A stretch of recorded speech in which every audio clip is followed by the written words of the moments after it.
வணக்கம் நேயர்களே. இன்றைக்கி நம்ம கிருஷ்ணவேல் சாரோட அவரோட முதல் புக்கு எழுதுனதை பற்றி நம்ம பேச போகிறோம். அவரை சந்தித்து நம்ம வணக்கம் சொல்லிக்கலாம். வணக்கம் சார். வணக்கம்ண்ணா. எப்படி சார் உங்கள் முதல் புத்தகத்தை பற்றி நிறைய இதெல்லாம் அதில் எழுதியிருக்கீங்க. திருப்பதி கோயில், கேரளாவில் நம்பூதிரிகள் பெண்கள் இழிவுபடுத்தின செய்திகள், களப்பிரர்கள், இந்த மாதிரி ஒவ்வொரு டாப்பிக்கும் இருக்குது. அதை எப்படி உங்களுக்கு ஃபஸ்ட்டு எழுத தோணுச்சு?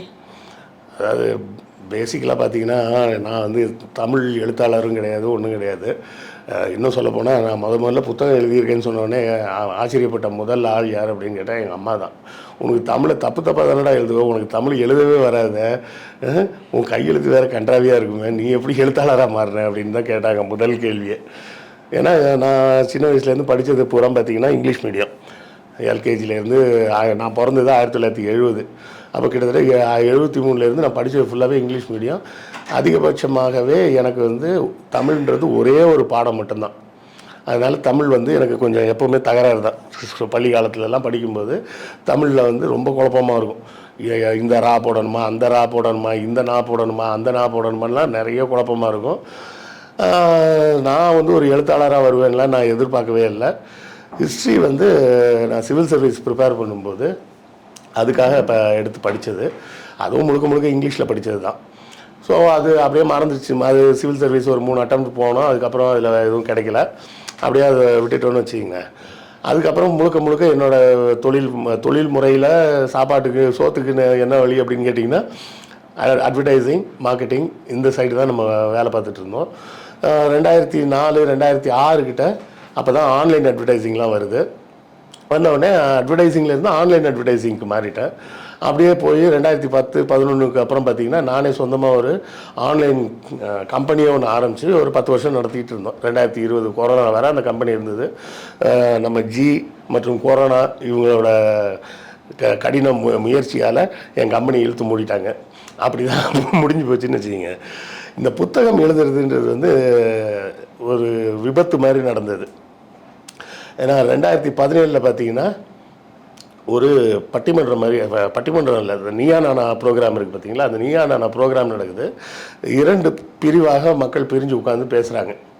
அப்படி பேசும்போது ஒரு தரப்பு என்ன சொல்கிறாங்கன்னா, தமிழ்நாட்டில் நாம் ஏன் பேருக்கு பின்னாடி சாதி பேர் போடக்கூடாது, போட்டுக்கலாமே, ஒன்றும் தப்பு கிடையாது, அது எல்லா மாநிலத்துலேயும் போடுறாங்க, நம்ம மட்டும் ஏன் போடக்கூடாது அப்படின்னு சொல்லி ஒரு தரப்பு பேசுகிறாங்க. இன்னொரு தரப்பு அதெல்லாம் தப்பு, சாதியில் ஏற்றத்தாழ்வுலாம் பேசக்கூடாது, அதனால் அந்த பேருக்கு பின்னாடி சாதி சேர்த்தா தான் உங்களுக்கு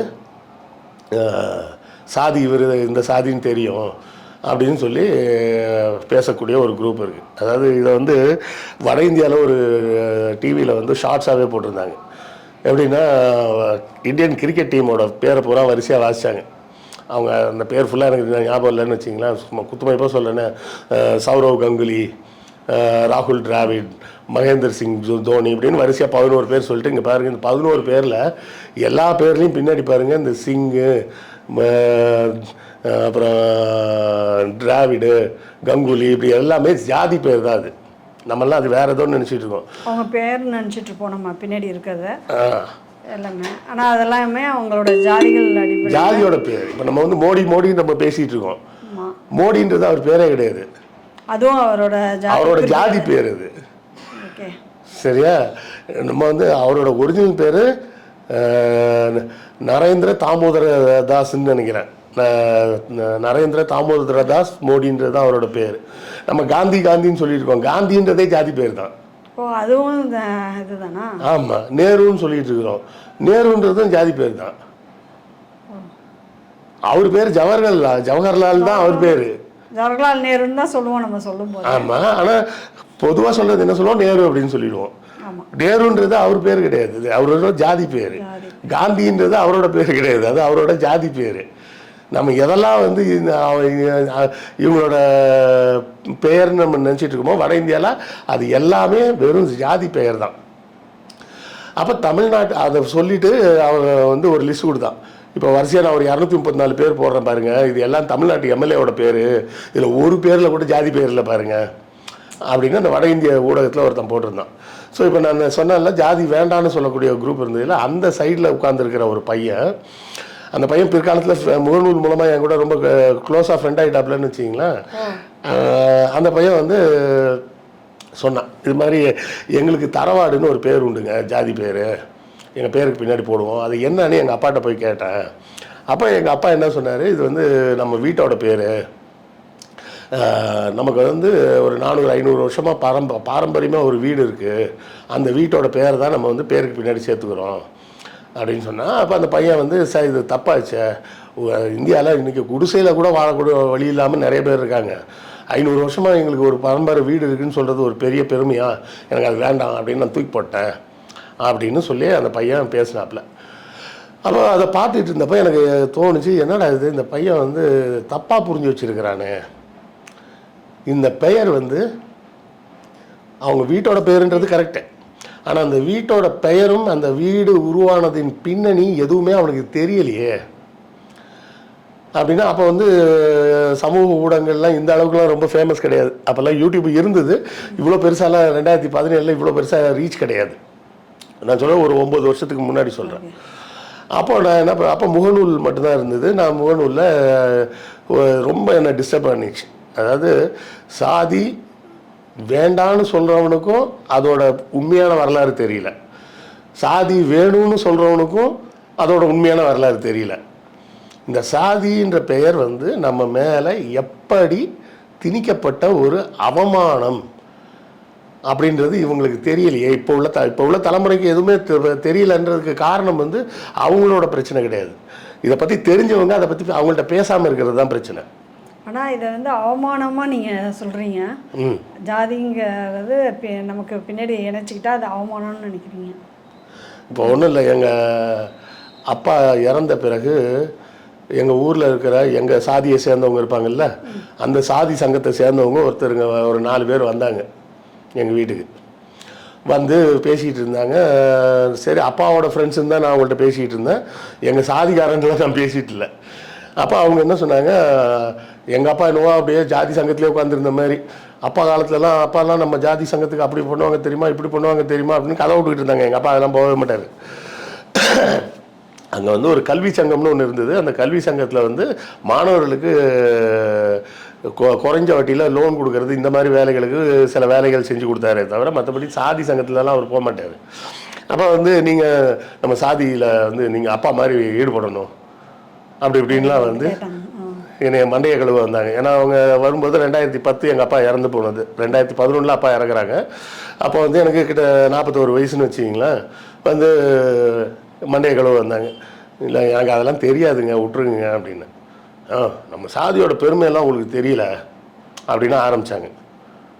சரி, இவங்களுக்கு இப்படி சொன்னால் புரியாது, அவனுங்க வழியிலே போவோம் அப்படின்னு சொல்லிட்டு சரி சொல்லுங்கள் அப்படின்னு. முருகர் வந்து சூரபத்மனை கொல்ல போனார் தெரியுமா? ஆமாம், அந்த கதை கேள்விப்பட்டிருக்கேன். கதை இல்லை தம்பி, அது உண்மையிலே நடந்தது அப்படின்னு. சரிங்க சொல்லுங்கள் அப்படின்னு. அப்படி போகும்போது அவர் கூட வீரபாகுன்னு ஒருத்தர் தளபதியாக இருந்தார். அவர் தான் அந்த படைக்கு தளபதியாக இருந்து சண்டை போட்டார், சேனாதிபதியாக இருந்து சண்டை போட்டார். அந்த சண்டையெல்லாம் முடிஞ்சதுக்கப்புறம் அந்த அவங்களெல்லாம் சூரபத்மன் எல்லாரையும் கொண்டுட்டாங்க. எல்லாம் கொண்டு முடிச்சுட்டு அன்றைக்கி ஒரு நைட் அங்கேயே ரெஸ்ட் எடுத்தாங்க. அப்படி ரெஸ்ட் எடுக்கும்போது அந்த சூரபத்மனோட குடும்பத்தை சேர்ந்த பெண்கள்லாம் இருப்பாங்கல்ல, அவங்க கூட வீரபாகு படுத்து தூங்கினார். அது மூலமாக பிறந்த குழந்தைங்க நம்மெல்லாம். பாருங்கள், நம்மெல்லாம் வீரபாகு முருகரோட வம்சம் அப்படியே நேரடியாக வந்திருக்கிறோம். அவ்வளோ பெரிய பெருமையாக இப்போ பெரிய ஜாதி நம்ம. நான் என்ன கேட்டேன், இப்போ என்ன சொல்ல வரீங்க? வீரபாகு யாரோ எங்கள் ஒரு 10-100 தலைமுறைன்னு வச்சுக்கலாமா, இல்லை 200 தலைமுறை வச்சுக்கிங்க. ஒரு 200 தலைமுறைக்கு முன்னாடி யாரோ எங்கள் பாட்டி 2-3 பாட்டியை ரேப் பண்ணிட்டாரு. வீரபாகு ரேப் பண்ணதுனால பிறந்த பிள்ளைங்க தான் நம்ம அப்படின்னு சொல்ல வரீங்களா அப்படின்னு கேட்டேன். கடுப்பை எந்திச்சு போயிட்டாங்க. வச்ச காஃபியை கூட குடிக்கல. அவங்களுக்கு தெரியாது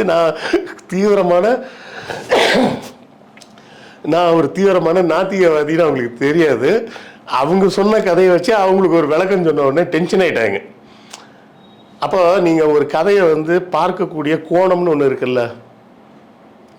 வீரபாகு வம்சத்தில் போகிற முருகனும் வீரபாகுவும் அண்ணன் தம்பி மாதிரி. அந்த வீரபாகுவோட வம்சத்தில் பிறந்த பிள்ளைங்க நீங்கள் அப்படின்னு சொன்னால் கேட்க பெருமையாக தெரிகிற மாதிரி தெரியுது. ஆனால் அதை இப்படி யோசிச்சு பாருங்க, இன்னொரு கோணத்தில் யோசிச்சா அது எவ்வளோ அசிங்கமாக இருக்குது. அது பேரே வந்து வார் ரேப் அப்படிம்பாங்க. ஒரு போர் நடந்ததுன்னா எதிரி நாட்டு பெண்களை ரேப் பண்ணுறதுன்றது வந்து போர்க்காலத்தில் இருக்கக்கூடிய ஒரு சாதாரண நடைமுறை அந்த காலத்தில், அரசர்கள் காலத்தில். அப்படி ஒரு எதிரிகள் வந்து ரேப் பண்ணதுனால பிறந்த பிள்ளைங்க. நீ வந்து அவருக்கு வீரபாகுவோட பிள்ளையா இருந்தால் வீரபாகு என்ன பண்ணிருக்கணும், இந்த பிள்ளைங்களெல்லாம் கைலாய மலைக்கு கூட்டு போயிருக்கணும்ல, அவர் அழைச்சிட்டு போயிருந்துருக்கணும், கூட்டு போகலல்ல. அப்போ ஆங்கிலத்தில் சொல்கிறதா இருந்தால் பாஸ்டர்ட் சில்ட்ரன் அப்படின்னு ஆங்கிலத்தில் ஒரு வார்த்தை சொல்லுவாங்க. தமிழில் சொல்கிறதா இருந்தால் அந்த வார்த்தை வந்து தேவடியா பையன்னு அர்த்தம்.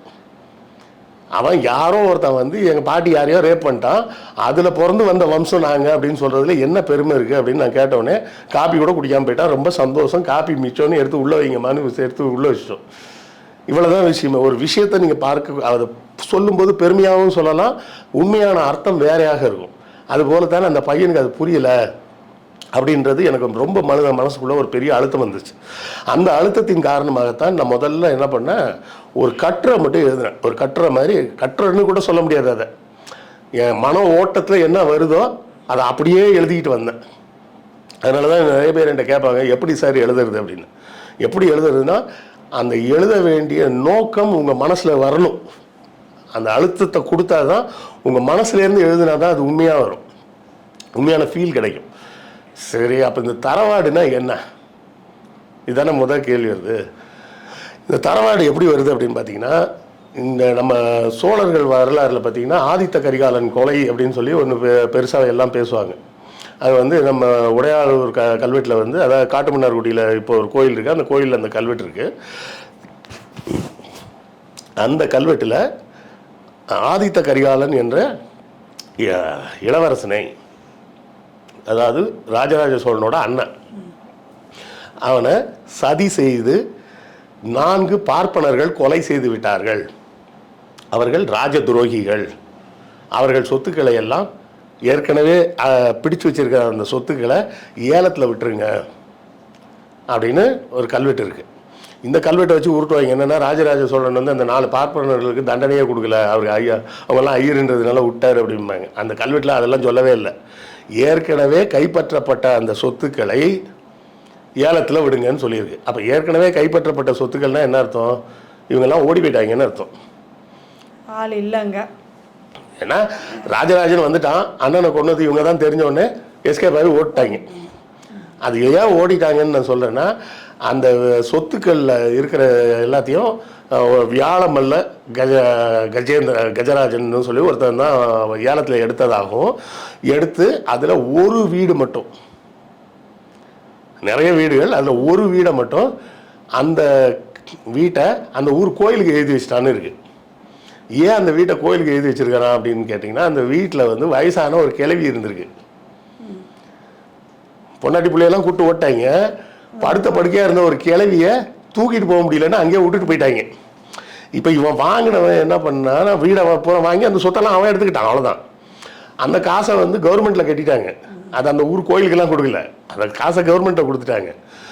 இந்த ஒரு வீடை மட்டும் அவன் என்ன பண்ணுறான், கோயிலுக்கு எழுதி வச்சிருக்கிறான். ஏன்னா அந்த அம்மா அங்கே தங்கியிருக்கு. ஏன்னா வீடை வாங்கிட்டு அந்த கிளவியை படுத்த படுக்கையாக இருந்த கிளவியை தூக்கி ரோட்டில் போட்டான்னு யாராவது நம்மளை திட்டுவானே அப்படின்னா, அந்த ஒரு வீடை மட்டும் கோயிலுக்கு எழுதி வச்சுட்டு அவன் போயிட்டான். இவ்வளோதான் அதில் இருக்குது.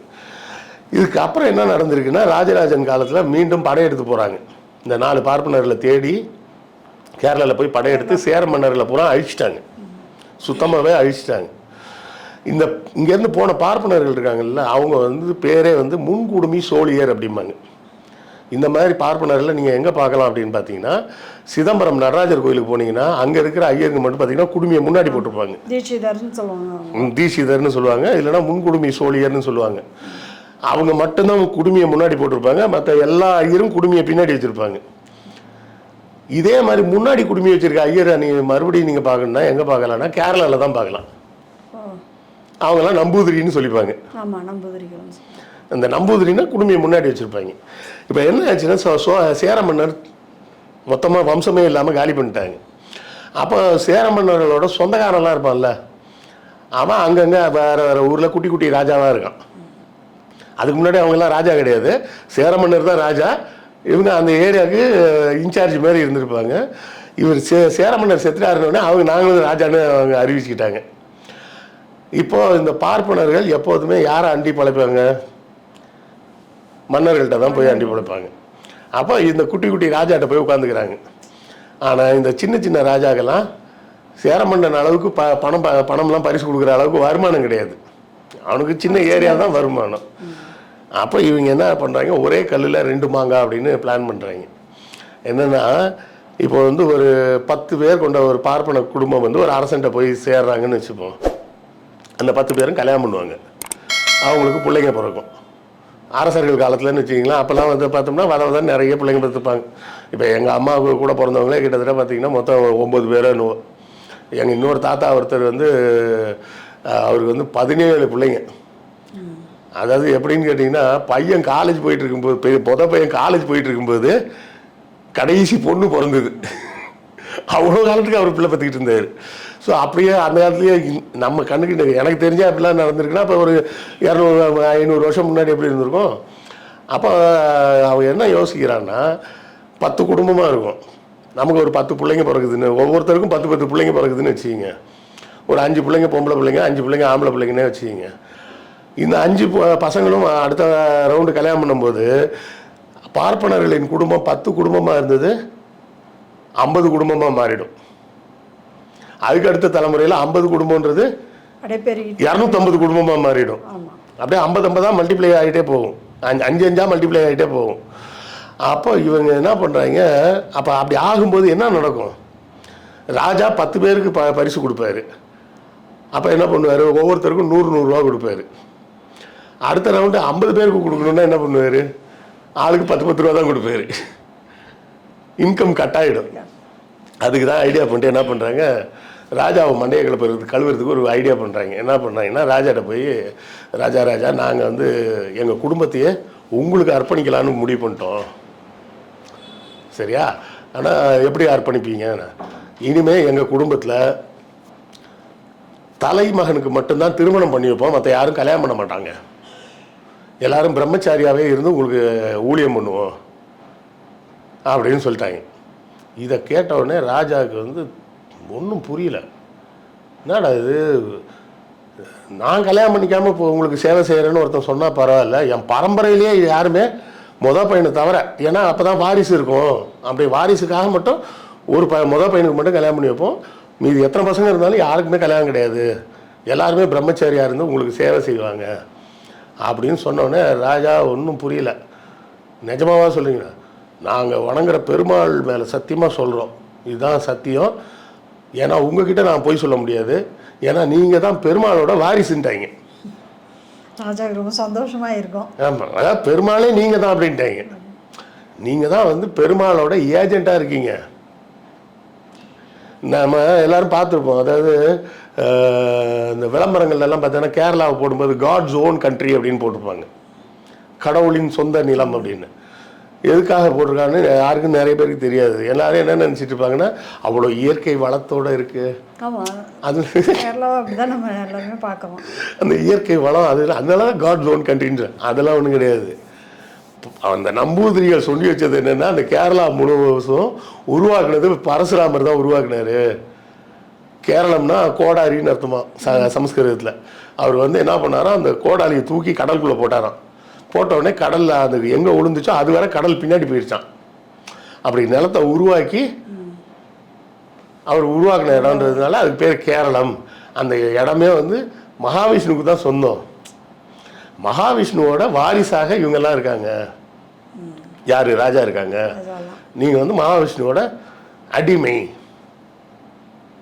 அப்படின்னு சொல்லிட்டாங்க, விஷ்ணுவோட தாசன் நீ அப்படின்னு சொல்லி அவரோட ஏஜெண்டாக நீங்கள் இருந்து ஆட்சி பண்ணுறீங்க அப்படின்னு சொன்னோன்னே ராஜாவுக்கு இன்னும் குஷி ஆயிடுச்சு, நாம விஷ்ணுவே நம்ம தான் அப்படின்னு. கரெக்டாக? இப்போ ராஜாவை மண்டையை கிளியாச்சு. இப்போ ராஜா என்ன பண்ணிட்டாரு, நம்பூதிரி என்ன சொன்னாலும் அவர்கிட்ட கேட்டுட்டு செய்ப்போ அப்படின்ட்டார். நம்பூதிரி சொல்கிறத கேட்காம எதுவுமே செய்யக்கூடாது. சரின்னு முடிஞ்சு போச்சு. இதோட சும்மா இருப்பானா, ராஜாவை கைக்குள்ளே போட்டாச்சு. கேரளாவை பொறுத்தவரை பார்த்திங்கன்னா 4 வகையான சாதிகள் இருக்கும்.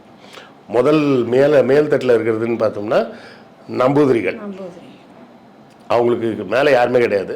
அதுக்கு அடுத்தால தம்பிரான் குடும்பம்னு பேர். தம்பிரான் குடும்பம்ன்றது ராஜா ஃபேமிலி. எம்பிரானோட ஏஜென்ட் தம்பிரான். எம்பிரான்னா கடவுள், எம்பிரானுக்கு அடுத்த ஸ்டெப்பில் இருக்கிறது தம்பிரான். சரியா? அடுத்தால மூணாவது அம்பலவாசிம்பாங்க. அம்பலவாசினா இந்த கோயில் சார்ந்த வேலைகளை மட்டும் செய்வாங்க. கோயிலில் வந்து க்ளீன் பண்ணுறது, சமைக்கிறது, இந்த மாதிரி வேலைகள்லாம் அதெல்லாம் நம்பூதிரி செய்ய மாட்டார். அதுக்கு ஒரு பார்ப்பனவர்கள் இருப்பாங்க, அவங்க தான் செய்வாங்க. அவங்க நம்பூதிரிக்கு கீழே. நாலாவது நாயர்கள்.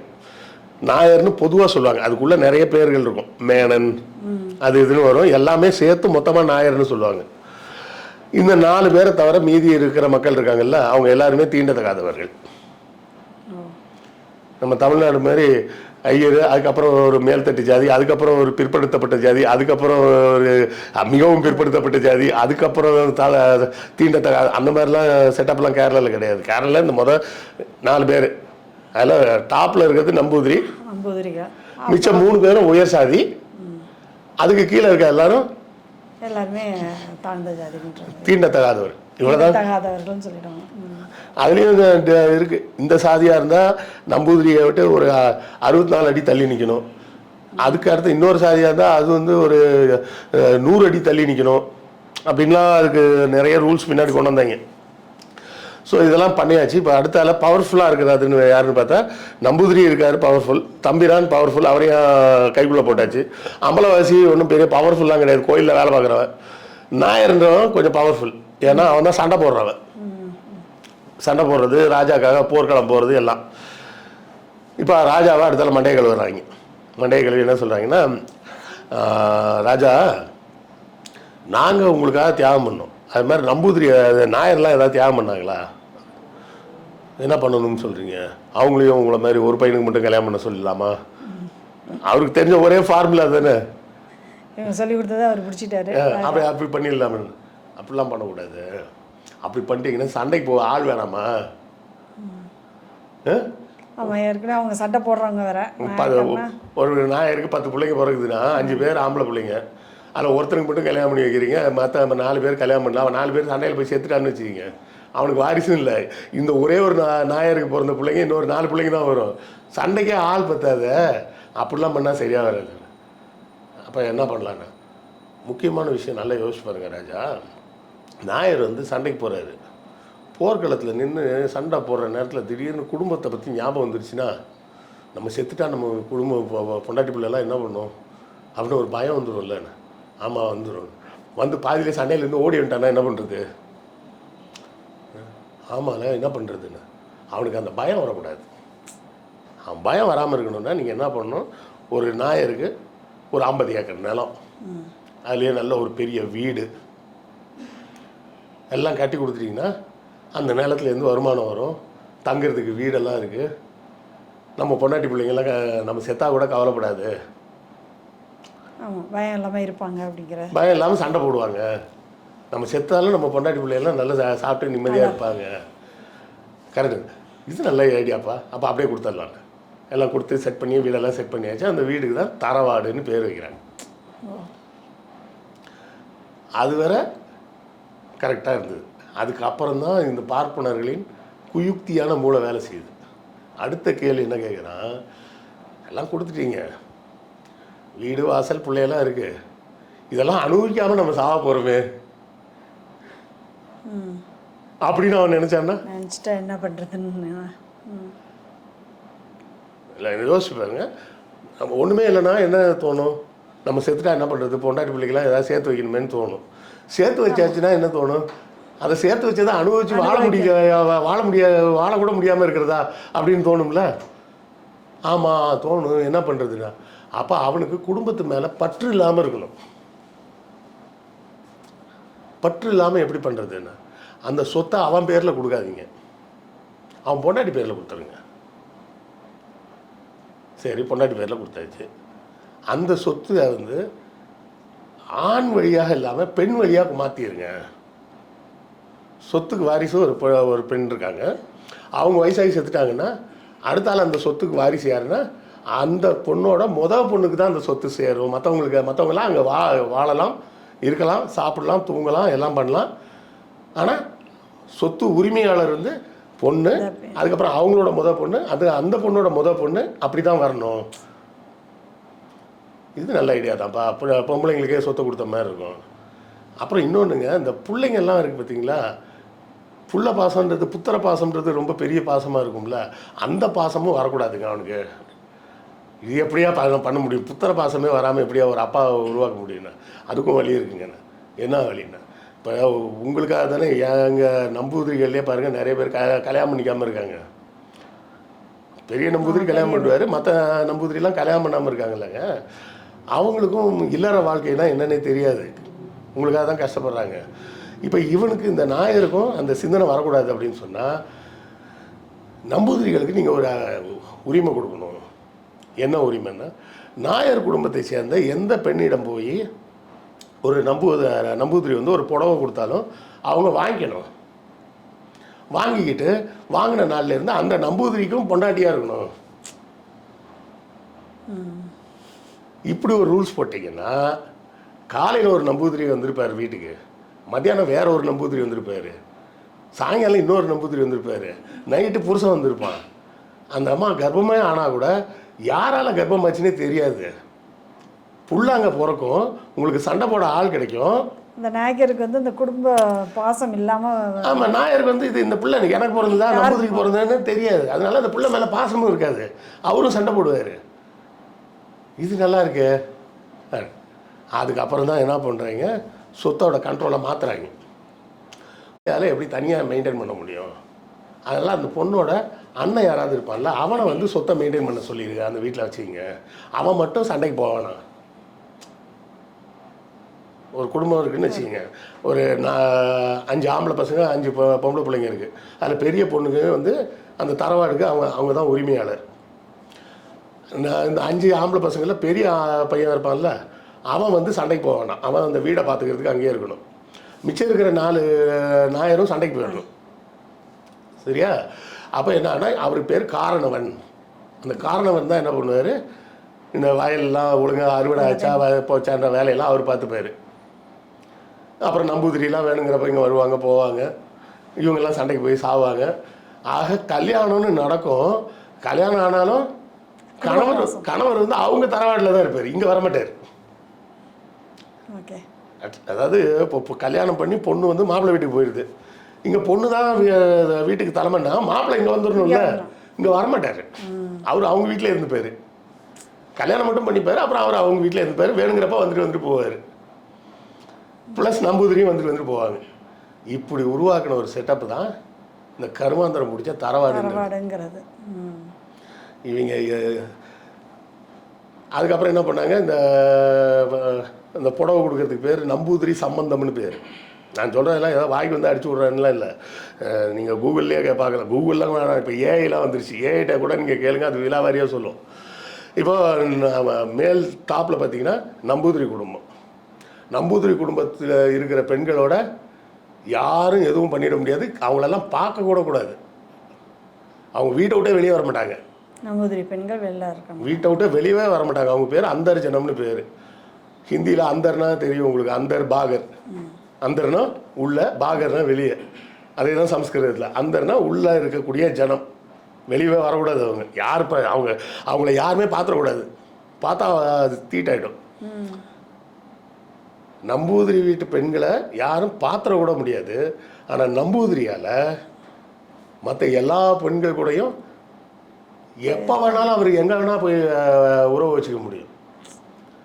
அது எப்படி சார் வச்சுக்கலாம், எக்ஸப்ட் தம்பிரான் குடும்பம் இருக்குல்ல அப்படின்னு நீங்கள் கேட்கலாம். சாதாரணமாக பார்த்தோம்னா நம்ம உலக வழக்கில் ராஜா ராணி யார், ஒரு கணவன் மனைவி தான் ராஜா ராணியாக இருப்பாங்க. அதுக்கு அடுத்த ராஜா யார், அந்த ராஜாவோட பிள்ளை. அப்படி தானே? கேரளா செட்டப்பில் வந்து ராஜா ராணி யாருன்னு கேட்டால், ராஜாவோட பொண்டாட்டி ராணி கிடையாது, ராஜாவோட அக்கா இல்லை தங்கச்சி தான் ராணி. என்ன சார் அண்ணன் தங்கச்சிலாம் கல்யாணம் பண்ணிப்பாங்களான்னு கேட்க வேணாம், கல்யாணம்லாம் வேறு இடத்துல தான் பண்ணிப்பாங்க. கல்யாணம் வேறு தான், ராஜா தனியாக ஒரு கல்யாணம் பண்ணிப்பார், அவங்க அக்காவோ தங்கச்சியோ வேற ஒரு ஆம்பளையை தான் கல்யாணம் பண்ணிப்பாங்க. ஆனால் அரச சபையை பொறுத்தவரை ராஜா ராணி யாருன்னா அண்ணன் தான் ராஜா, தங்கச்சி தான் ராணி, இல்லை அக்கா தான் ராணி. ராஜாவோட பொண்டாட்டி ராணி கிடையாது, இந்த ராணியோட புருஷனும் ராஜா கிடையாது. ராஜா கிடையாது. ஏன் அப்படின்னு கேட்டால், இந்த ராஜா கல்யாணம் பண்ணிக்கிற பொண்ணு வேற ஏதோ ஒரு குடும்பத்துலேருந்து வந்தது, அதனால அது மகாவிஷ்ணுவோட வம்சம் கிடையாது. இந்த தங்கச்சி வந்து ராஜாவுக்கு கூடவே பிறந்ததுனால 2 பேரும் ஒரே ராயல் பிளட்டு, அதனால இவங்க ராணி. ஆனால் இவங்களோட புருஷன் மகாவிஷ்ணு வம்சம் கிடையாது, அவங்க வெளியிலேருந்து வந்ததுனால அவங்க கிடையாது. அதாவது தம்பிரான் வம்சம் கிடையாது. அவங்க வேற எம்பிரான்னா கடவுள், தம்பிரான்னா அடுத்தது. தம்பிரான் வம்சம் கிடையாது, அவங்க வேற வம்சம். அதனால அவங்க வந்து ராஜாவாவோ ராணியாவோ இருக்க முடியாது. சரி, இப்போது அடுத்தால இந்த ராணிக்கோ இல்லை இந்த ராஜாவோட தங்கச்சி இல்லை அக்கா இருப்பாங்கல்ல, அவங்களுக்கு கல்யாணம் ஆயிடுச்சுன்னா, கல்யாணம் ஆன உடனே ஒரு ஸ்பெஷல் பூஜை பண்ணுவாங்க. பண்ணிவிட்டு ராணியை தனியாக ஒரு ரூமில் விட்டுருவாங்க. அந்த ராணி கர்ப்பமானதுக்கு பிறகு தான் கணவரோட ஃபர்ஸ்ட் நைட்டே வச்சுக்க முடியும்.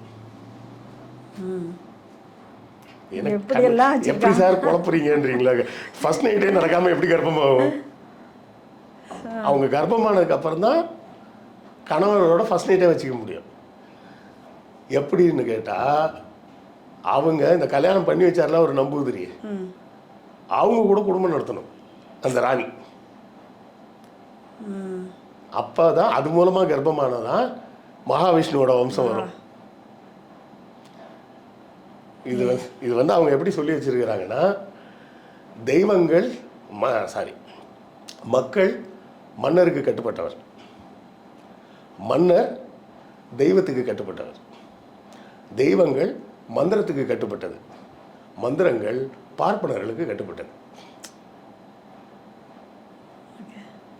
கடைசியாக வந்து பார்ப்பனர்களுக்கு கட்டுப்படுறாங்க எல்லாரும் அப்படின்னு. பார்ப்பனர்களுக்கு மந்திரம் கட்டுப்பட்டது, மந்திரங்களுக்கு தெய்வம் கட்டுப்பட்டது, தெய்வத்துக்கு ராஜா கட்டுப்பட்டது. அப்போ இது எல்லாத்தையும் கட்டுப்படுத்துகிறவர் பார்ப்பனர். அப்போ அவர் மூலமாக அந்த ராணிக்கு குழந்தை பிறந்தா அது கடவுளோட தம்பிரானா மாறிடும். இப்படி ராஜா குடும்பத்தையும் ஏமாற்றி வச்சுருந்தாங்க. அங்கே எப்படி வரும்னு கேட்டிங்கன்னா, ராஜாவோட பையன் அடுத்த ராஜா கிடையாது, ராஜாவோட அக்கா இல்லை தங்கச்சிக்கு பிறக்கிற பையன் இருப்பான்ல, அவன் தான் அடுத்த ராஜா. அதாவது மருமகன் தான் ராஜாவாக முடியும், அந்த இடத்துல ராஜாவாக வர முடியும். அந்த மருமகனோட பையன் மறுபடியும் ராஜாவாக முடியாது, அந்த மருமகனோட மருமகன் தான் மறுபடியும் ராஜாவாக முடியும். அவங்க அக்கா தங்கச்சி பிள்ளைங்க தான் யாராவது வர முடியும். அது அடுத்தடுத்த வாரிசு யாராக வர முடியும்னா, யார் இப்போ ராஜாவோ அவங்களோட அக்கா தங்கச்சியோட பையன் தான் அடுத்த வாரிசு. இதைத்தான் மருமக்கதாயம் இல்லை மருமக்கள் வழி மான்மியம் அப்படின்னு அதுக்கு ஸ்டைலிஷாலாம் பேர்லாம் சொல்லுவாங்க. ஸோ இதை விளக்கி தான் முதல்ல ஃபேஸ்புக்கில் நான் ஒரு கட்டுரை எழுதினேன். படிச்சுட்டு பயங்கர ஷாக் ஆகிட்டாங்க எல்லோரும். சார் நிஜமாவா சொல்கிறீங்க அப்படின்னு. அப்புறம் சில பேர் நான் கூகுள் பண்ணி பார்த்தா அது நிஜமாக தான் சார் இருக்குது, அது இதுன்னு ஏகப்பட்ட கமெண்ட்ஸ் எல்லாம் வந்தது. எல்லாம் பார்த்துட்டு அப்புறமா நிறைய பேர் இதே போல் வேறு ஏதாவது சொல்லுங்கள், வேறு ஏதாவது சொல்லுங்கள், வேறு ஏதாவது சொல்லுங்கள் அப்படின்னாங்க. அப்படியே வரிசையாக நமக்கு தெரிஞ்ச ரொம்ப ஷாக்கிங்கான வரலாறுகளை பூரா எழுதிக்கிட்டே வந்தேன். அதில் தான் திருப்பதி வந்து ஒரு புத்தர் கோயில் அப்படிங்கிறது. ஸோ இதெல்லாம் சேர்த்து எழுதி கிட்டத்தட்ட ஒரு 25 கட்டுரையாக வந்துருச்சு. அப்போ உடனே எல்லாரும் இதை புத்தகமாக போடுங்கன்னு கேட்டாங்க. சரின்னா அதுக்கப்புறமா அதே ஆண்டு 2017 அக்டோபர் மாதம் தீபாவளிக்கு ஒரு 4 நாள் முன்னாடி அந்த புத்தகமாக கொண்டு வந்து நம்ம ஐயா சுபவி தலைமையில் தான் வெளியிட்டோம். சுபவி முதிமாறன் இவங்கெல்லாம் வந்திருந்தாங்க, அவங்க தலைமையில் தான் வெளியிட்டோம். படிச்சுட்டு அது ஒரு மிகப்பெரிய தாக்கத்தை உருவாக்குச்சு. அதன் பிறகு தொடர்ந்து எனக்கு எழுத அப்போ டைம் இல்லாமல் இருந்தது, ஏன்னா கம்பெனி வேலைகள்லாம் இருக்கும். 2020 தான் நம்ம மோடிஜி தான் நம்மளை முடிச்சு விட்டார்ல, அதுக்கப்புறம் ஃப்ரீயாகி இப்போ இந்த தெரிந்த வரலாற்றின் தெரியாத பக்கங்களில் தொடர்ச்சியாக எழுதிக்கிட்டே வரேன். இது வர 15 வால்யூம் எழுதியாச்சு. அடுத்தடுத்து வரப்போ நம்ம அதை பற்றியும் பேசுவோம். ஓகே, ரொம்ப நன்றி சார். இவ்வளோ நேரம் உங்கள் நேரத்தை ஒதுக்கி எங்களுக்காக பேசியதுக்கு நன்றி. நன்றி.